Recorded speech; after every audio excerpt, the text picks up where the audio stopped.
बिस्मिल्लाहिर्रहमानिर्रहीम। अस्सलामुअलैकुम फ्रेंड्स, आज के ताज़ा तरीन सऊदी अरब के गोल्ड रेट्स के साथ मैं आपकी खिदमत में हाजिर हूँ। आज इंटरनेशनल मार्केट में गोल्ड की कीमत में इजाफा हुआ है, इससे सऊदी अरब में भी गोल्ड की कीमत बढ़ गई है।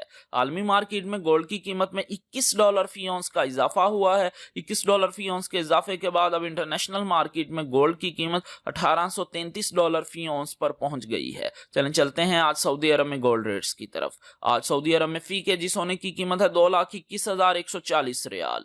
सऊदी अरब में फी औंस सोने की कीमत है 6,877 रियाल और 42 हलाला। 18 कैरेट गोल्ड की फी ग्राम कीमत है 165 रियाल और 85 हलाला। 18 कैरेट गोल्ड की फी 10 ग्राम कीमत है 1,658 रियाल और 50 हलाला। 18 कैरेट गोल्ड की फी तोला कीमत है 1,934 रियाल और 52 हलाला। 21 कैरेट गोल्ड की फी ग्राम कीमत है 193 रियाल और 49 हलाला। 21 कैरेट गोल्ड की फी 10 ग्राम कीमत है 1,934 रियाल और 90 हलाला। 21 कैरेट गोल्ड की फी तोला कीमत है 2,256 रियाल और 94 हलाला। 22 कैरेट गोल्ड की फी ग्राम कीमत है 202 रियाल और 69 हलाला। 22 कैरेट गोल्ड की फी 10 ग्राम कीमत है 2,026 रियाल और 90 हलाला। 22 कैरेट गोल्ड की फी तोला कीमत है 2,364 रियाल और 25 हलाला। 24 कैरेट गोल्ड की फी ग्राम कीमत है 221 रियाल और 14 हलाला। 24 कैरेट गोल्ड की फी 10 ग्राम कीमत है 2,211 रियाल और 40 हलाला। 24 कैरेट गोल्ड की फी तोला कीमत है 2,579 रियाल और 36 हलाला। जी हाँ, 2,579 रियाल और 36 हलाला 24 कैरेट गोल्ड की फी तोला कीमत है सऊदी अरब में। इंशाल्लाह मिलते हैं अगली वीडियो में, तब तक के लिए अल्लाह हाफिज।